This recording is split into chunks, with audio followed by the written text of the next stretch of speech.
Buenas noches a todos, hermanos, Dios les bendiga. Vamos a orar nuevamente al Señor. Y Padre, queremos, Señor, como es nuestro deseo y como tú nos enseñas, rogarte para que esta palabra que hemos de tomar hoy, debemos de recordar, aprender, meditar, según el caso, Señor, pues cada vez sea como eso que es vívido en nuestras vidas, que podamos conocerla, pero vivirla, podamos entenderla y que tú te reveles, que tu Espíritu Santo te revele en nuestras vidas. Sé tú propicio a nosotros y ayúdanos a no ser torpes, Señor, sino a ser hacedores, no oidores, sino hacedores de tu palabra. Gracias por el nombre de Jesús. Amén. Seguimos estudiando el libro de Efesios y ahora nos toca estudiar el capítulo 4 en adelante y vamos a ver qué nos enseña el Espíritu Dios a través del apóstol Pablo. Y bueno, es importante hacer una pequeña resumen sencillo. ¿Qué es lo que hemos visto hasta ahora o qué es lo que nos ha enseñado el apóstol Pablo en los primeros 3 capítulos de Efesios?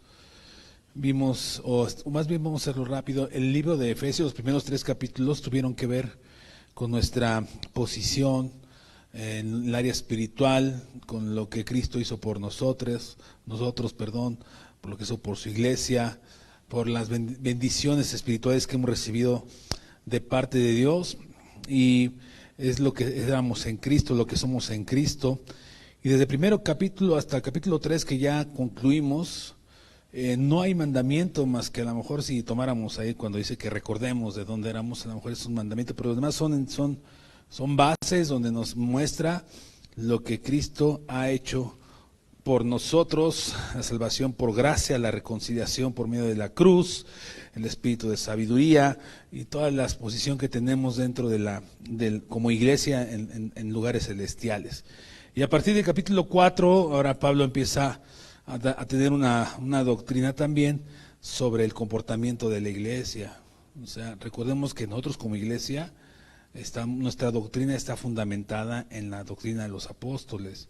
Como iglesia después de Cristo, y Pablo es un apóstol que fundamenta doctrina y está dirigida a Éfeso, pero también para nosotros. Entonces a partir del capítulo 4, 5 y 6, ya Pablo nos dice cómo debemos de vivir nuestra vida cotidiana, cómo debemos de reflejar aquello que aprendimos en los primeros 3 capítulos, aquello que profesamos que somos, aquello que decimos que somos hijos de luz, que somos hijos de Dios, que hemos nacido porque estábamos muertos, que hemos renunciado a nuestra carnalidad, que Dios nos ha dado un espíritu de gracia, que nos salvó por gracia. Entonces, cuando nosotros entendemos eso, ahora el apóstol Pablo empieza a decirnos cómo hemos de vivir, cómo hemos de andar, ¿no?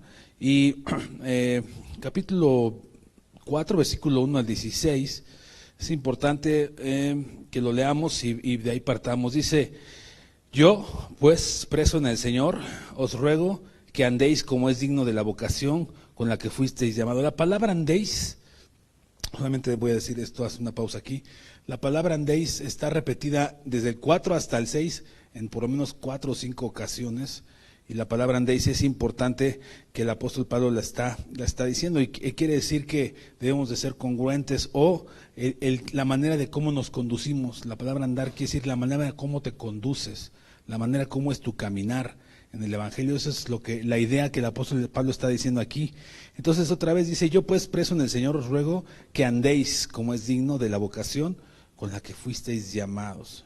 Mire, ya empieza otra vez a recordar las cosas con las que fuimos llamados, que están en el capítulo 1, 2 y 3, dice: con toda humildad y mansedumbre, soportándonos con paciencia los unos a los otros, en amor, solícitos en guardar la unidad del Espíritu en el vínculo de la paz, un cuerpo y un espíritu, como fuisteis también llamados, en una misma esperanza de vuestra vocación, un Señor, una fe, un bautismo, un Dios y Padre de todos, el cual es sobre todos y por todos y en todos. Pero a cada uno de nosotros fue dada la gracia conforme a la medida del don de Cristo, por lo cual dice: subiendo a lo alto llevó cautiva la cautividad y dio dones a los hombres. Y eso que subió, ¿qué es? Que sino que también había descendido primero a las partes más bajas de la tierra. El que descendió es el mismo que también subió por encima de todos los cielos para llenarlo todo. Y él mismo constituyó a unos apóstoles, a otros profetas, a otros evangelistas, a otros pastores y maestros, a fin de perfeccionar a los santos para la obra del ministerio, para la edificación del cuerpo de Cristo, hasta que todos lleguemos a la unidad de la fe y del conocimiento del Hijo de Dios, a un varón perfecto a la medida de la estatura de la plenitud de Cristo, para que ya no seamos niños fluctuantes llevados por donde quiera, de todo viento de doctrina, por estratagema de hombres que para engañar emplean con astucia las artimañas del error, sino que siguiendo la verdad en amor, crezcamos todo en aquel que es la cabeza, esto es Cristo, de quien todo el cuerpo bien concertado y unido entre sí por todas las coyunturas que se ayudan mutuamente según la actividad propia de cada miembro, recibe su crecimiento para edificación, dice, en amor. Entonces, así es como está la enseñanza hoy. Y si usted, vamos a poder así, dividimos a partir del capítulo 4 al 6, del capítulo 4, del versículo 1 al 16, que es lo que acabamos de leer, esta es una enseñanza de cómo debemos de vivir en una comunidad cristiana, es lo que vamos a ver hoy. La enseñanza del 1 al 16 del capítulo 4 es cómo debemos de vivir en una iglesia cristiana. Entonces empieza a establecer Pablo. Y del versículo 17, que ya no leímos, hasta el capítulo 5 y 20, Pablo nos enseña cómo andar en el mundo, ¿sí? Por eso la palabra andar se repite en estos capítulos, cómo andar en el mundo, cómo vivir en el mundo. Y del capítulo 5, verso 21 al capítulo 6, verso 9, Pablo nos enseña cómo andar en el ámbito familiar, ¿no? Y capítulo 6, versículo 10 al versículo 20, Pablo nos enseña cómo destruir o cómo enfrentar las luchas espirituales que tenemos. Entonces, estas son enseñanzas cruciales que debemos de tener como cuerpo, como iglesia, porque decimos que hemos nacido de nuevo, decimos que Cristo nos llamó de muerte a vida, decimos que Cristo es nuestro Señor y Salvador. Entonces Pablo nos dice, bueno, pongámonos a prueba, o bueno, aquí está la manera en que deben de vivir en estos ámbitos, congregacionalmente, en el mundo, familiarmente y también ante las asechanzas del diablo. Porque nuestra lucha también es contra Satanás, contra sus huestes espirituales, y hay un ámbito espiritual que no podemos ver, pero sí podemos quizá muchas veces experimentar. Entonces, dice el versículo 1, dice, yo ruego. A lo largo de la escritura del apóstol Pablo, pocas veces el Espíritu Santo nos dice ruego, ¿no? Como en Romanos 12:1 dice, os ruego por las misericordias de Dios. Aquí es un ruego otra vez, que es una súplica vehemente para que nosotros podamos andar como viene diciendo, como la vocación. ¿Qué es la palabra vocación? Es algo para lo que estamos hechos, ¿no? Cuando alguien va a la vocacional en la prepa, se prepara para lo que va a estudiar, ¿sí? Es la vocación para lo que fuimos llamados, para lo que estamos hechos. Y nosotros somos llamados y tenemos una vocación de andar como hijos de Dios, de andar como hijos de Dios. ¿Dónde? En medio de la congregación, en el mundo, en el plano familiar y en el plano espiritual. Entonces es importante. Mire, vamos a ver nada más, como estamos aprendiendo todos aquí, vamos a ver el versículo 17. Vean cómo ya en el versículo 1 nos dice cómo andar. Vean el versículo 17 del capítulo 4. Dice, y esto pues digo y requiero del Señor, que ya no andéis, ¿como qué? Como los otros gentiles que andan en la vanidad de su mente. Entonces otra vez ocupa la palabra andar, para entonces a partir del versículo 17 decirnos cómo andar en el mundo. Luego el capítulo 5, el versículo 2, ¿no? Ahí nos dice, y andad en amor, como Cristo nos amó y se entregó a sí mismo por nosotros. La palabra andar es importante. Si se va al versículo 15 del capítulo 5, dice, mirad pues con diligencia, ¿qué? ¿Cómo andáis? No como sabios. Entonces la palabra andar es importante para que usted y yo la tengamos presente en el estudio de Efesios y en nuestro caminar como creyentes, con nuestro andar como creyentes. A veces nosotros no nos damos cuenta cómo andamos, porque andamos en la vanidad de nuestra mente, porque andamos viviendo conforme a nuestro entendimiento, como nos dictó o como nos dicta la sociedad o como debemos de comportarnos, pero hay bases bíblicas para donde Dios nos dice cómo comportarnos. A veces los padres decimos, es que nadie tiene un manual para ser padre.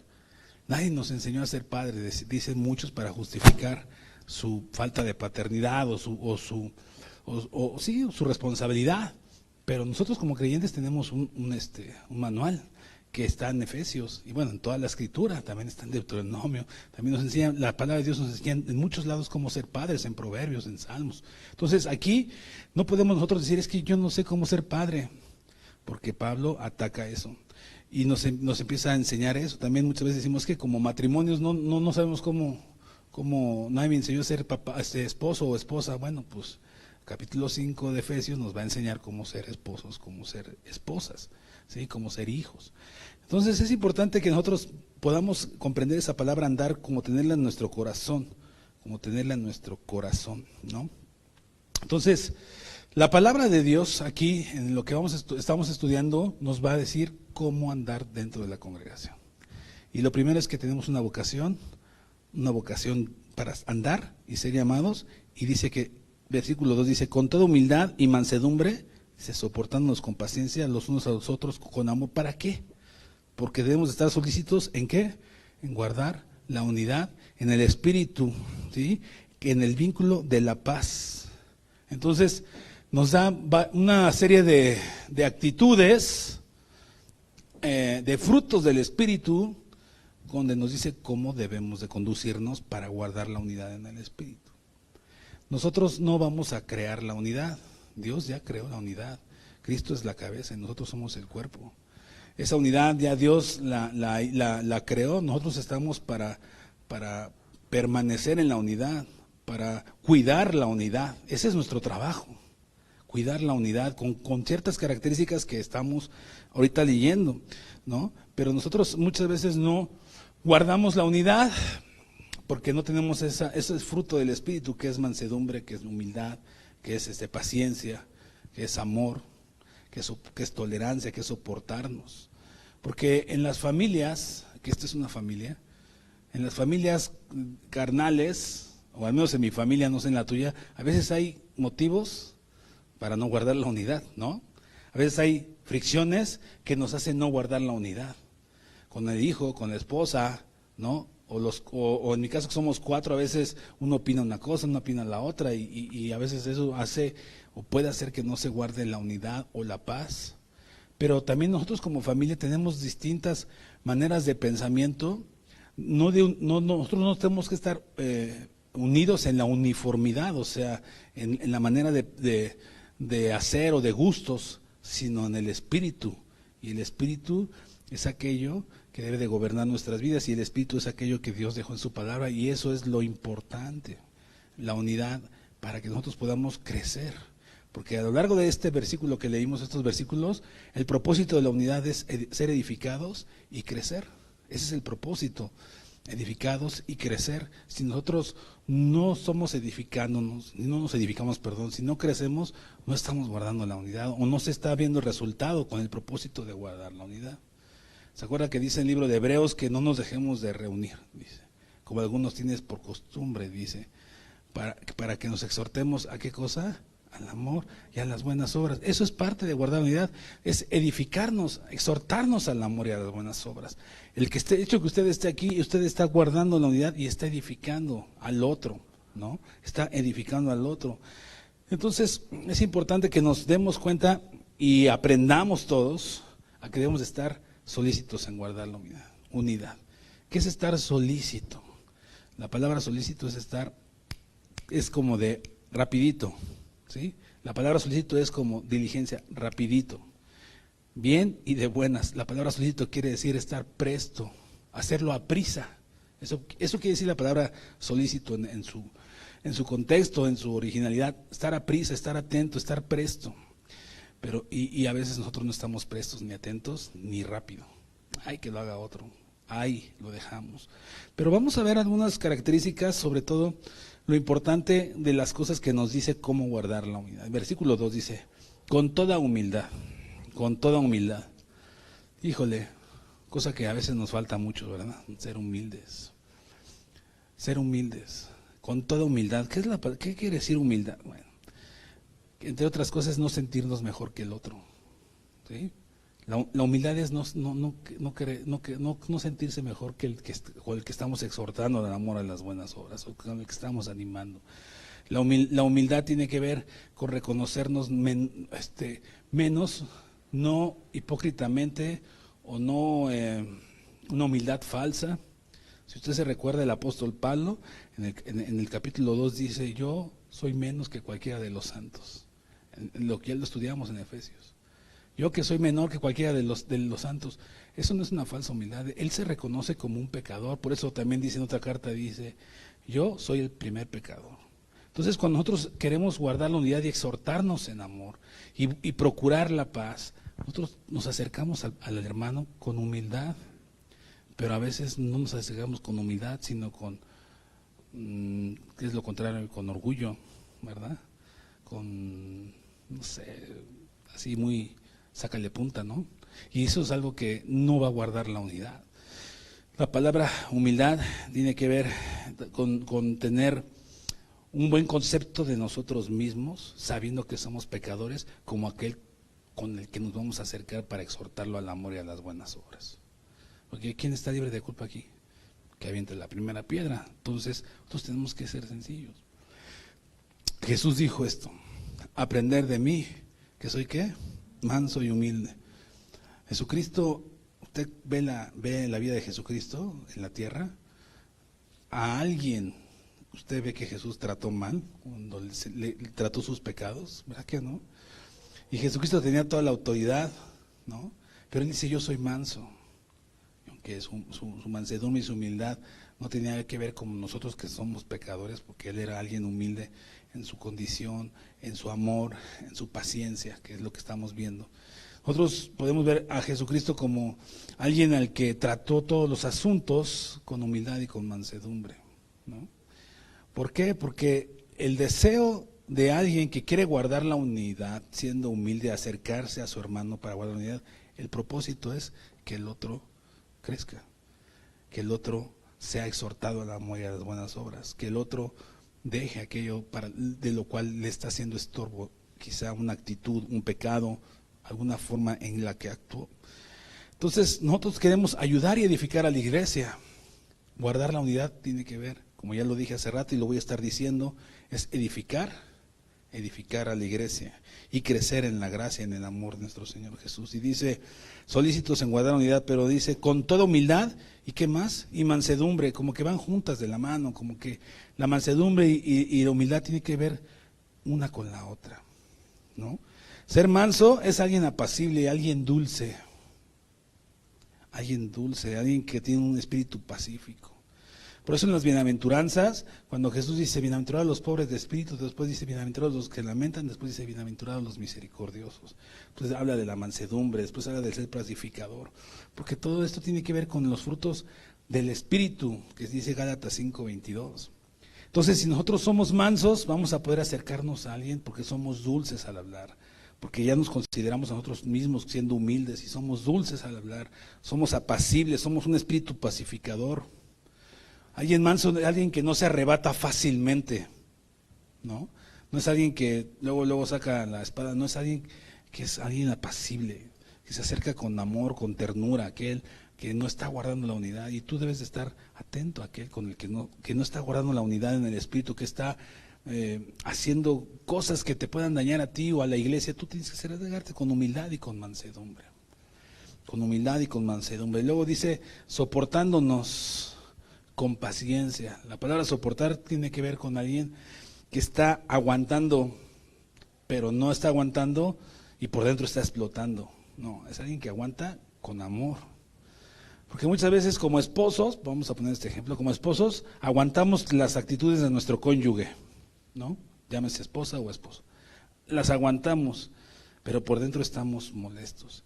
Y después de un tiempo salen a flote eso que estuviste aguantando y entonces ya se los echas en cara. Entonces ya no aguantaste, ya no soportaste. Lo que pasa es que no lo trataste en el momento correcto. Y ahora estuviste callado o callada y en un momento determinado pues sale a la luz aquello que estuviste soportando, pero no lo soportaste. Entonces, soportar tiene que ver con alguien que deja pasar el asunto, con alguien que sabe aguantar, con alguien que ayuda, con alguien que tolera, pero con sabiduría. Por eso dice, soportándonos con paciencia. La clave es la paciencia, porque la paciencia aquí es la palabra longanimidad, y la palabra longanimidad tiene que ver con una paciencia que se extiende, ¿no? De ahí viene la palabra longaniza, de longanimidad.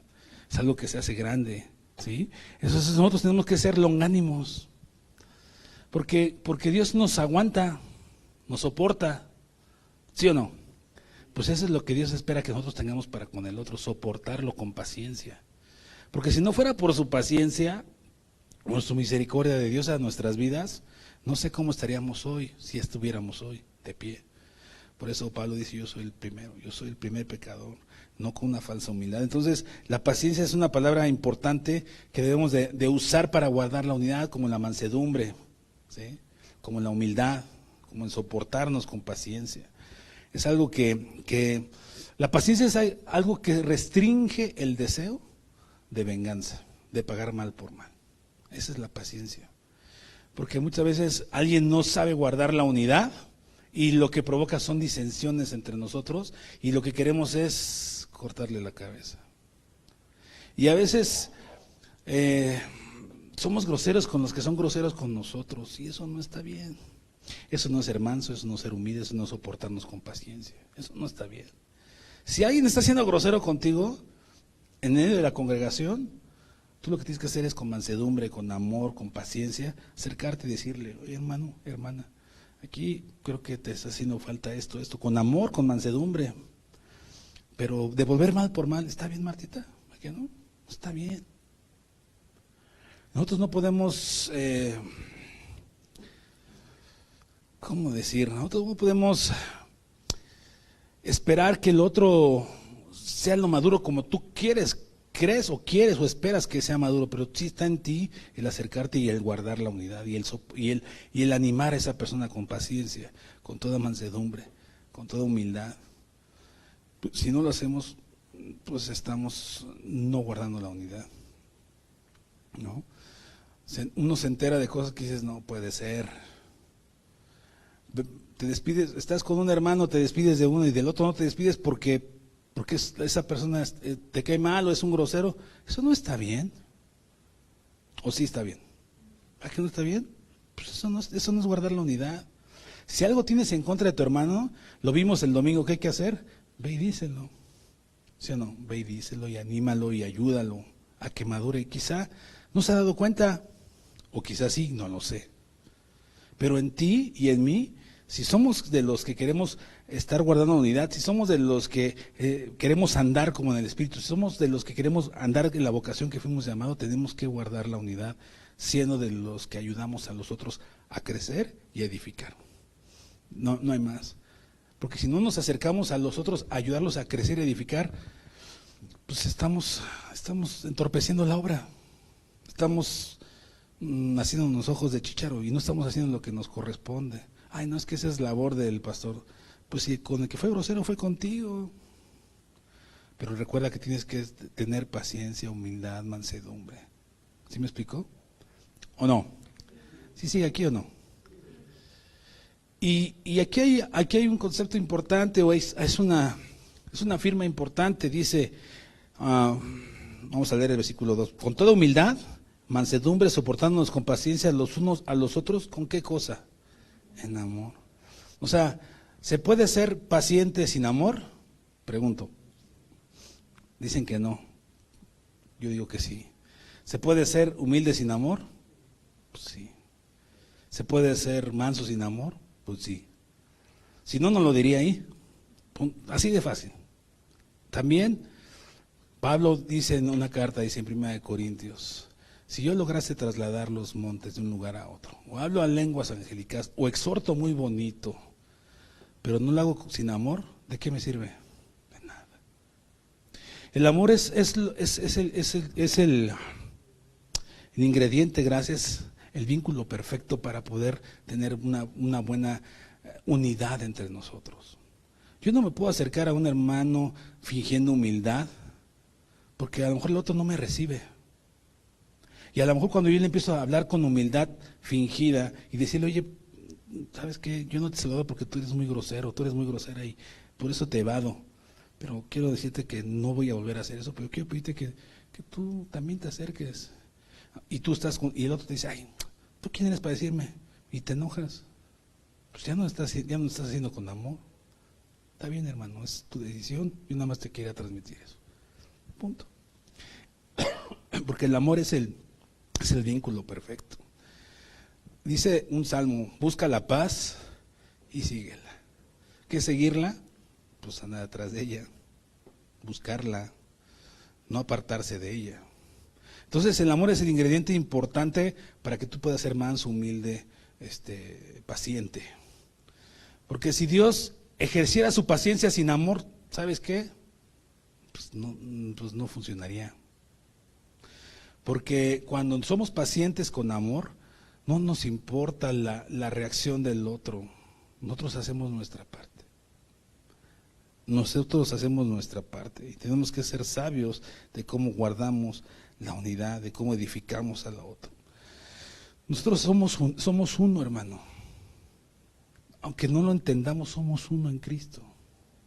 Y eso es algo que debemos de tener bien en nuestra mente, de saber amarnos, de poder soportarnos. Somos uno. Cristo, cuando en Juan 17, cuando elevó su oración por sus discípulos, y ahí estamos nosotros porque somos discípulos de Cristo, dijo en más de 3 o 4 ocasiones que sean uno, ¿sí o no? Que sean uno, para que el mundo crea. Así como tú y yo somos uno, que sean uno. Es como un misterio, como que no lo podemos entender, pero somos, por eso el Espíritu Santo a través de Pablo dice, somos un cuerpo en Cristo, un cuerpo. Tú en tu cuerpo no eres 2 Ricardos o 3 Ricardos o este es el dedo de Ricardo chico, no, somos todo un cuerpo.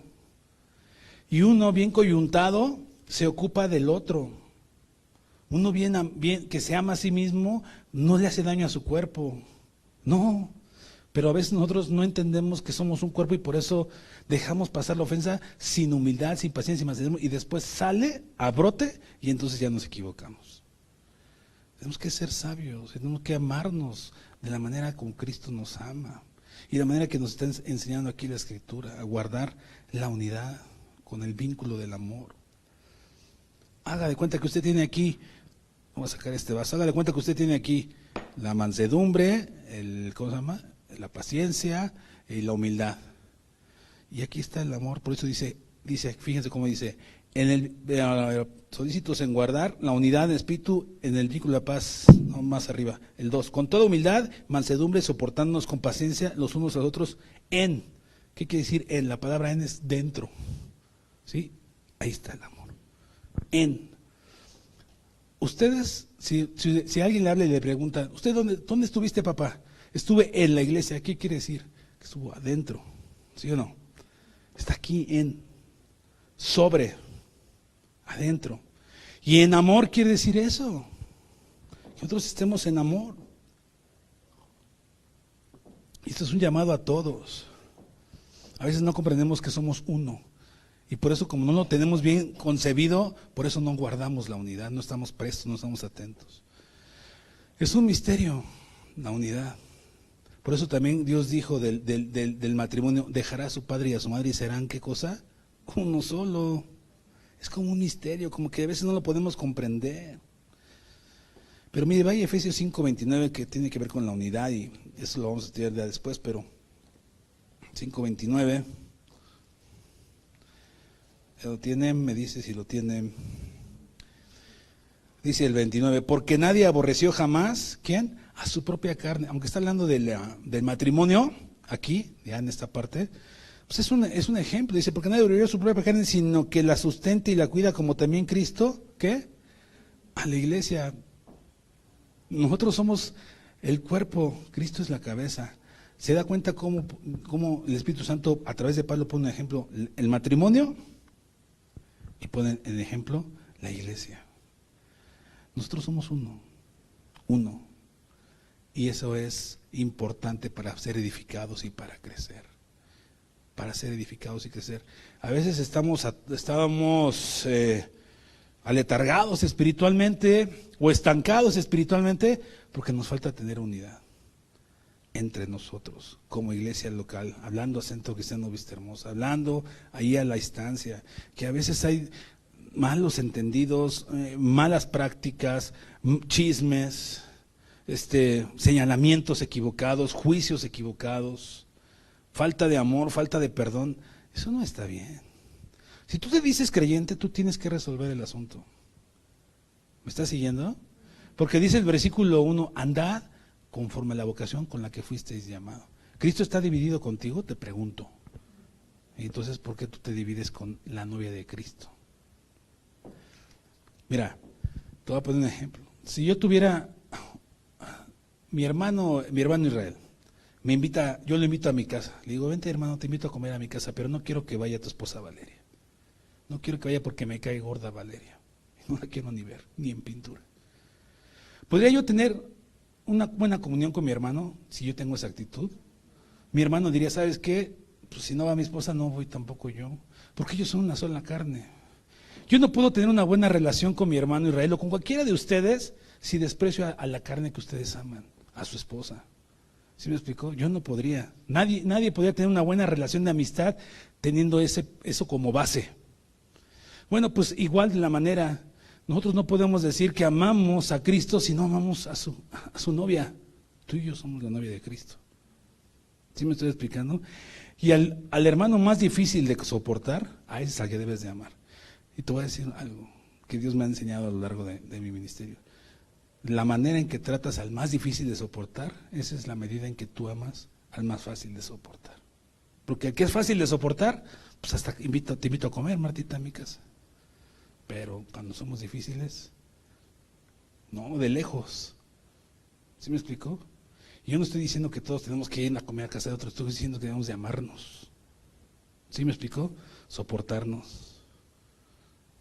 Y no de fingimiento, y no de hipocresía.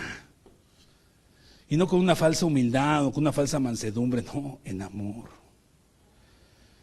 ¿Me estoy explicando?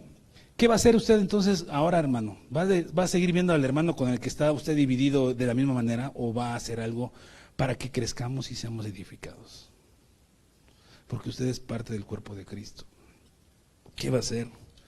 Este tipo de reuniones o este tipo de enseñanzas que el apóstol Pablo nos está enseñando es para que nosotros crezcamos, no para que sepamos, porque saberlo es fácil y vivirlo, como él dice, para que andéis en la vocación con la que fuisteis llamado. Andemos así. ¿Vamos a andar así o nada más vamos a saber que deberíamos de andar así, pero no andamos así? Es un llamado a todos, hermanos, no a unos cuantos. No es para los ministerios, no es para los que lideran una célula o los que lideran, no, es para todos. Todos somos parte del reino. Todos somos parte del cuerpo de Cristo. Todos somos aquellos que fuimos llamados a ser uno. Si nosotros no tenemos esa mezcla de mansedumbre, de paciencia, de humildad, en amor, no sirve de nada lo que hagas a favor del reino. No sirve. Es trapo de inmundicia. Es trapo de inmundicia. En aquel día me dirá, Señor, Señor, yo jamás te conocí. Porque cuando alguien conoce a Cristo, ¿sabes cuál es el primer fruto de alguien que conoce a Cristo? El amor. Sí, es el amor. ¿El amor a quién? Al prójimo. Al amor a tus hermanos. El amor a Dios. El amor a Dios. Y es un amor ágape que no busca lo suyo, que no se envanece, que no deja de ser, que no es rencoroso. Por eso Gálatas capítulo 5, verso 22 dice que el fruto del Espíritu, no dice los frutos, no dice el fruto, es amor, empezando con el primero, que es el amor, gozo, paz, paciencia, benignidad, mansedumbre, templanza. Contra tales cosas no hay manera de destruirlo, no hay ley, no hay quien pueda contra eso. Me estoy explicando, amado hermano. Entonces, si nosotros decimos que amamos a Dios, si nosotros decimos no podemos separarnos y decir amo a Dios, pero no amo a aquel que me es difícil de llevar. No. Primera de Juan capítulo 3, no lo busque, dice, si tú dices que amas a Dios pero aborreces a tu enemigo, digo a tu hermano, ¿eres un qué? ¿Cómo dice? Eres un mentiroso. Te engañas a ti mismo, lo está diciendo de otra manera, te engañas a ti mismo. Como el ejemplo que les puse, hermano, que no vaya Valeria, tú me caes re bien, pero Valeria no la soporto. No funciona. No funciona. Es con amor, es con amor. Miren, le voy a compartir esto que Dios me ha enseñado en este tiempo. Y una cosa es esto. Cuando tengo el privilegio de que alguien me busque para darle un consejo, no de mi ronco pecho, sino de lo que Dios dice, porque pues, uno habla de lo que Dios dice, ¿verdad? Entonces, cuando esa persona recibe el consejo, pero no lo hace, me pasaba lo siguiente. Yo decía, chale, ¿para qué me pide consejos? Ya que haga lo que quiera, allá él. ¿Ahí había amor? Después de que yo decía esa frase, no había amor. Aunque es una realidad que el problema lo va a tener él, no yo, que ya hubo profeta en su tierra, pero no quiso hacer caso. Esa actitud que yo digo, ya, o sea, ya él es su problema, eso no es amor. Eso no es amor. Me debería de generar tristeza porque la persona que no sigue el consejo se está hundiendo más. ¿Me estoy explicando? Me debería de dar tristeza y tener una carga mejor por esa persona. Decirle, oye, hace 3 meses, hace una semana, hace 2 semanas, ¿cómo estás? No seguí el consejo. Bueno, yo te animo a que sigas la palabra de Dios. El consejo que te di no es de mi ronco pecho, es lo que Dios dice. Te animo. Y si me acuerdo de orar por esa persona, eso es eso es amor. Porque decir, no, es su bronca, y tú le dejas y ahí es su bronca, eso no está bien. A lo mejor tuviste paciencia para dar el consejo, a lo mejor tuviste humildad para dar el consejo, a lo mejor tuviste mansedumbre para dar el consejo, pero te faltó el ingrediente perfecto, que es el amor. Es el amor. ¿Sí me explico, hermanos? Entonces, ¿cómo vas a buscar guardar la unidad? ¿Cómo la vas a buscar guardar? ¿Con qué valores, con qué afectos, con qué fruto de tu ronco pecho, de tus emociones? Y ¿sabes dónde está el vínculo de la fe? ¿Sabes qué es lo que nos une? Versículo 4, me voy a ir más rápido y ya no me va a dar tiempo. Dice el versículo 4, la manera en que nos une es un cuerpo y un espíritu. También nos une un llamado que es una esperanza, que es nuestra vocación. Nos une un Señor, nos une una fe. Nos une un bautismo, nos une un Dios, nos une un Padre que es de todos. Esa es la unión tan gloriosa. Por eso dijo, nosotros no tenemos que crear la unidad, nosotros tenemos que hacer que prevalezca, guardarla. Esa es la manera en que Dios nos está diciendo un Dios, una fe, un bautismo, un Señor, un Dios de Padre, un cuerpo, un espíritu. Un espíritu. Y Dios le dio a la iglesia, que eres tú, que soy yo. Dice ahí más adelante que que Cristo dio dones a la iglesia, ¿sí o no? Esos dones son para que tú seas parte de la edificación y para ayudar a crecer al otro. No solamente es la mansedumbre, no solamente es la templanza, el amor, no solamente es ¿qué más era? Paciencia, no solamente es eso, es también tus dones. ¿Quién conoce sus dones? No levante sus manos. Pero la palabra da testimonio que a todos Dios nos ha dado dones. A todos. Dones del Espíritu, dones de servicio. Los del Espíritu están en 1 Corintios 12. Los servicios están en Romanos, no me acuerdo el capítulo, creo que es el 12. ¿Qué vamos a hacer con nuestros dones? Y no hablo de talentos, hablo de dones que Dios nos ha dado. Porque talentos, pues tenemos muchos al nacer, por herencia. Por ejemplo, el que tiene el talento de dibujar. Yo, por ejemplo, mi hijo Mateo tiene talento con las manos de dibujar, de hacer cosas. Yo no lo tengo. Yo no se lo enseñé. Desde chiquito lo hacía. Eso nació con él. ¿Sí? Los talentos. Pero los dones, cuando tú naces en el Espíritu, cuando tú tienes una fe, cuando tú tienes un Señor, cuando tú tienes un bautismo, cuando Cristo ya, tú has muerto a tu yo, pues Cristo te da una gracia, te da un don. ¿Cuál don tienes?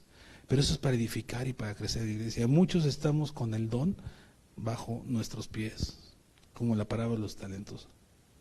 Ni siquiera lo hemos abierto. Es como cuando alguien te da un regalo, mi querido Martín, y no lo abres. Ahí lo metes abajo de la cama. ¿Sirvió de algo ese regalo? ¿No? Pero ¿cómo vas a descubrir tus dones? ¿Cómo crees que descubres tus dones? ¿Sentado? ¿Siendo un espectador?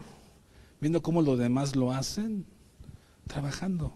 Para que tú te des cuenta, trabajando en el reino, fuera del reino, hablando fuera de la iglesia y dentro de la iglesia y fuera de la iglesia, pues. Ahí te vas a descubrir. Porque a lo mejor tú tienes gracia para ser un buen evangelista. O tienes gracia para, no sé, ahorita mi madre está con el grupo de artistas, ¿verdad? Bueno, de artístico, evangelístico. A lo mejor tienes la gracia para eso, o tienes la gracia, no sé, de misericordia, tienes el don de misericordia y Dios te mueve a ayudar a gente que tiene necesidad y Dios te da los recursos, pero no hacemos lo que tenemos que hacer, porque Dios ya nos dio dones. Y Dios también, dice aquí la Escritura en el capítulo, vamos a leer el versículo 10, dice: el que descendió es el mismo que también subió por encima de todos los cielos para llenarlo todo. Y él mismo constituyó, ¿qué? A unos apóstoles, a otros profetas, a otros maestros, a otros evangelistas y a otros pastores. Nosotros como iglesia local, no es el tema hoy, pero ya no creemos que haya apóstoles hoy día. Ya no creemos que haya apóstoles. Los apóstoles fueron los 12 más Pablo, hasta ahí llegaron. Si usted quiere saber por qué creemos eso, pues acérquese a un servidor o a cualquiera de los ministerios y le podremos explicar por qué creemos eso. Pero Dios ha constituido pastores, evangelistas, maestros, ¿sí? Entonces, ¿qué vamos a hacer? Es porque ellos están hechos, porque dice ahí, ¿para qué están hechos? Fíjese, dice en versículo 12, ¿a fin de qué? Perfeccionar a los santos para la obra del ministerio, para la edificación del cuerpo de Cristo. Y el versículo 15 dice: sino que siguiendo la verdad en amor, crezcamos en todo aquel que es la cabeza, esto es Cristo. Luego dice, vamos al versículo, bueno, ahí mismo siguiendo el 16, de quien todo el cuerpo bien concertado y unido entre sí por todas las coyunturas que se ayudan mutuamente según la actividad propia de cada miembro, recibe un crecimiento para ir edificándonos en amor. Entonces, los ministerios, los dones que tú tienes son para edificarnos, para crecer en amor. Y eso es guardar el espíritu, guardar el solícito, para guardar la unidad en el espíritu.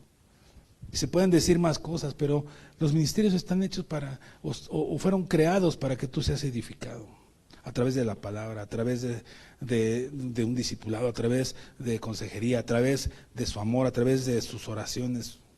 Pero también, si el pastor, el evangelista no tiene amor, no sirve de nada. Es como se dice, es metal que retuena y no hace ruido. Si no hacemos cosas por amor, bueno, déjeme decirlo, si no hay amor, es una tarea muy, ¿cómo decirlo?, tortuosa, muy difícil, muy desgastante. No hay manera de poder desarrollar un buen pastorado si no hay amor, porque si lo haces sin amor, estás pero pelas, ya, estás descalificado, ya no vas a soportar la marcha, ¿no? Pero de igual manera, como el pastor les ama y les ama, pues también las ovejas deben de amar a su pastor, guardando la unidad. No sé, de los que critican al ministerio, de los que señalan, de los que hacen chisme o dicen cosas que no funcionan, porque eso no es guardar la unidad. Así es de que, hermano, tú y yo tenemos que tener cuidado de si estamos o no guardando la unidad, si somos de los que exhortamos al amor y a las buenas obras, sí, como veíamos en lo mismo, juzgamos con justo juicio, con misericordia, con sabiduría y con amor. Si soportamos a las faltas de otros con paciencia, con mansedumbre, con humildad, o somos de los que nos hacemos de ojo chicharo, pero mañana va a salir el asunto y va a salir más difícil. Somos como esa olla express que aguantamos mucho, pero cuando revienta, la olla express hace un cochinero. ¿Qué vamos a hacer?